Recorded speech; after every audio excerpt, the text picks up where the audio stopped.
अस्सलाम वालेकुम, मैं हूं मोहम्मद इश्तियाक और आज का हमारा लेक्चर है basic structure of C programme.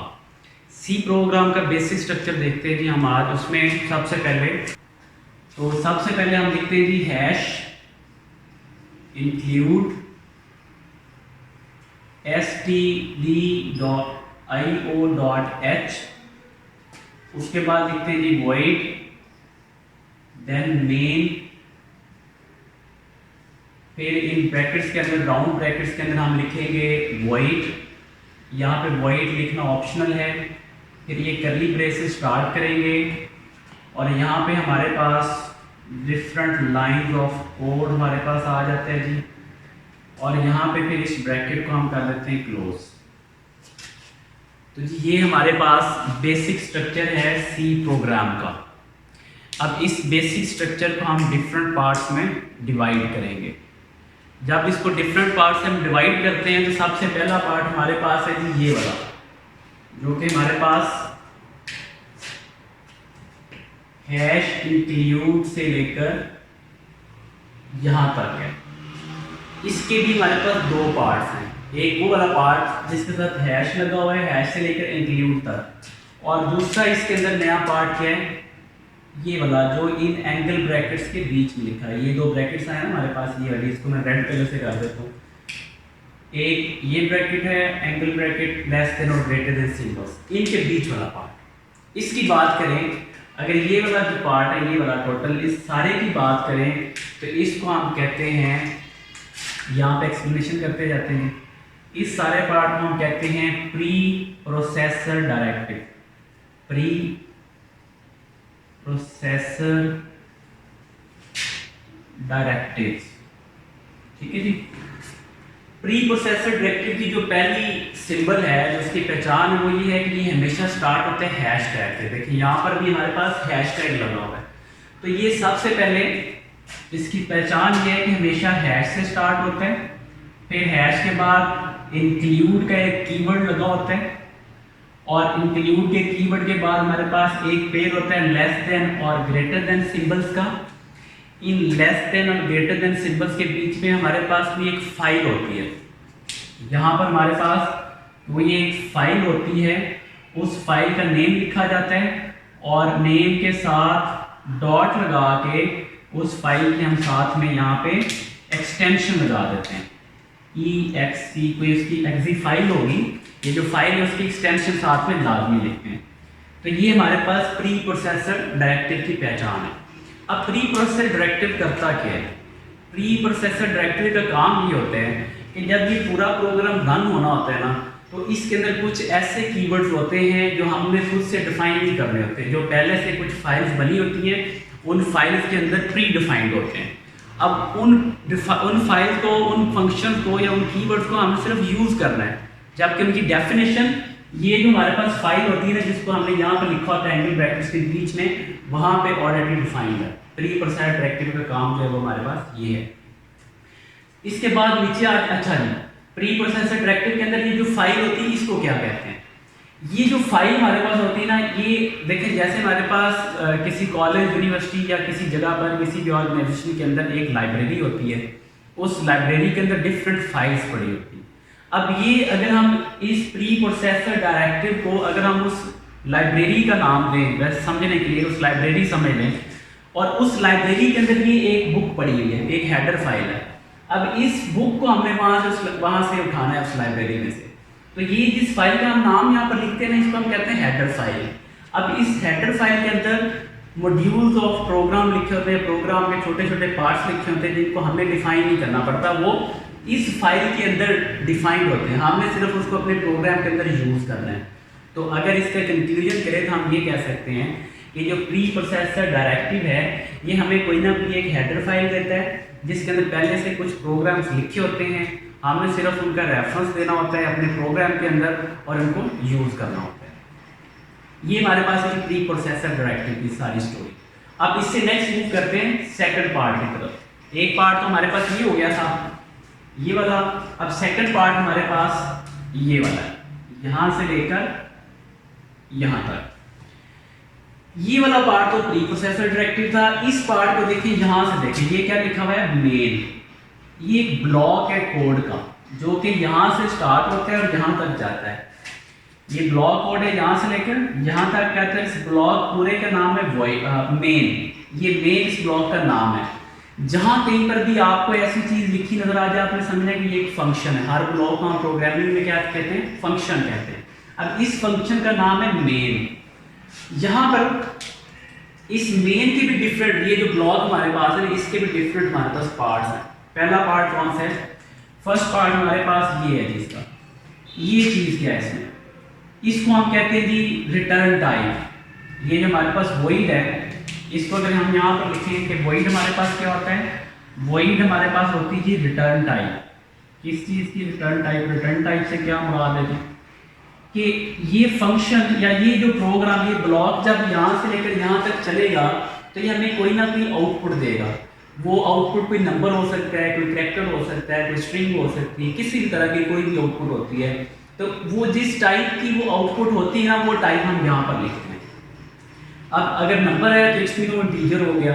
अगर फ्रैक्शन में 2.5 है तो उसके लिए जो हमारे पास रिटर्न टाइप होती है वो होती है फ्लोट। लेकिन हम आगे जाके हमारे जो अगले लेक्चर हैं उनके अंदर इनको मजीद डिस्कस करेंगे। तो यहाँ पे फिर वॉइड क्या है? यहाँ पर कोई भी चीज़ हमें रिटर्न नहीं हो रही।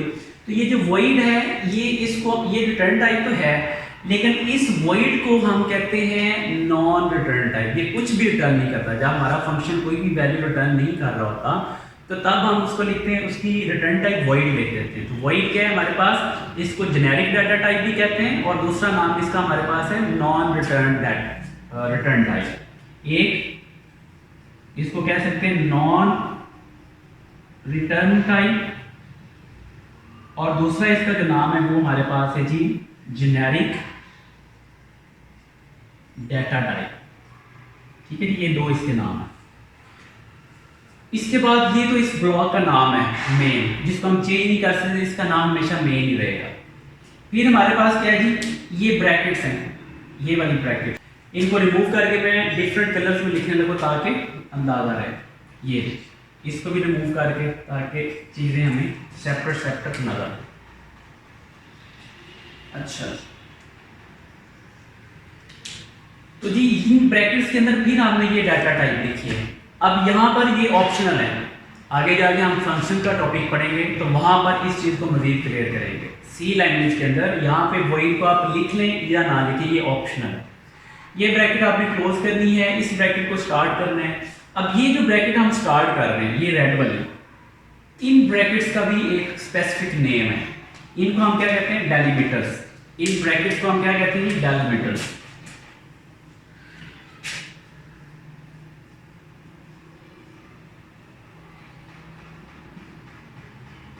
इन ब्रैकेट्स का नाम थी डेलिमिटर्स है। कौन सी ब्रैकेट्स? ये वाली, ये जो हमारे पास करली ब्रेसेस होते हैं इनको डेलिमिटर्स कहते हैं। ठीक है जी। अब जब डेलिमिटर से अंदर हम ब्लॉक के अंदर दाखिल होते हैं तो यहाँ पर हमारे पास ये स्टेटमेंट्स होती है। यहाँ पर मैं यहाँ पे एग्जांपल के तौर पर एक स्टेटमेंट लिख देता हूँ।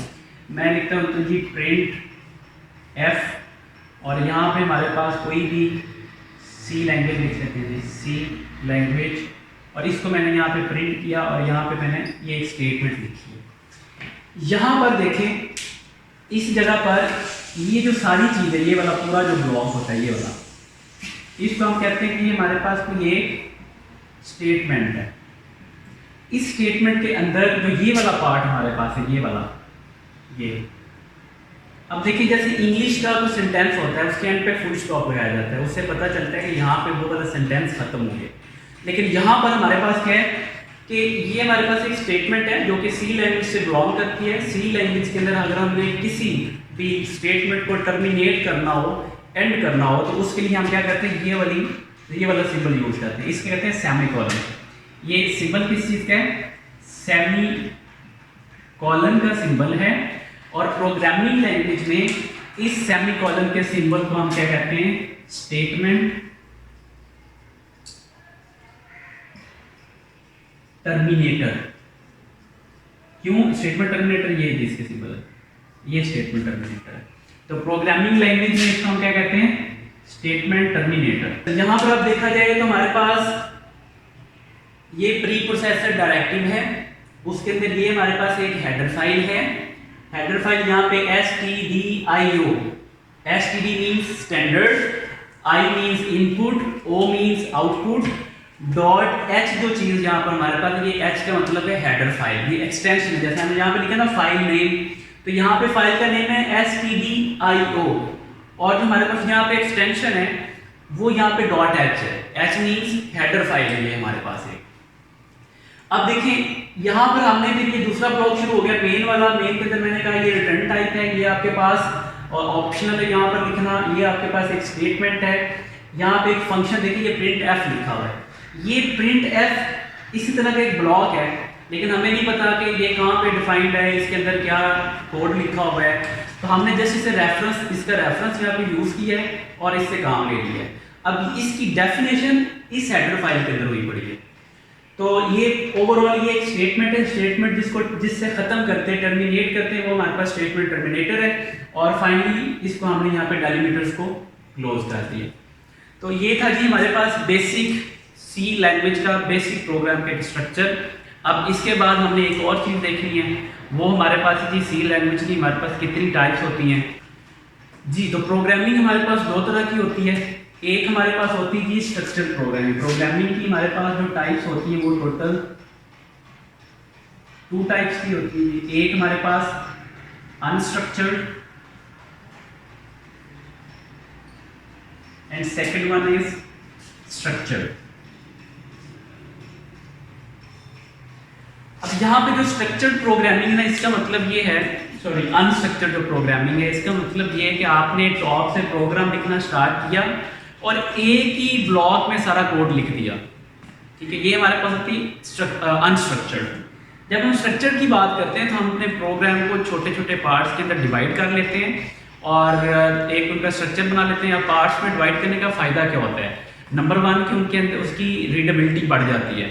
नंबर 2 उसमें अंदर एरर आने के चांसेस कम होते हैं। नंबर 3 अगर एरर आ भी जाता है तो एरर को ढूंढ कर रिमूव करना आसान है। अब एरर को किसी जगह से फाइंड करना और उसको रिमूव करने का जो प्रोसेस है वो हमारे पास कहलाता है डीबगिंग।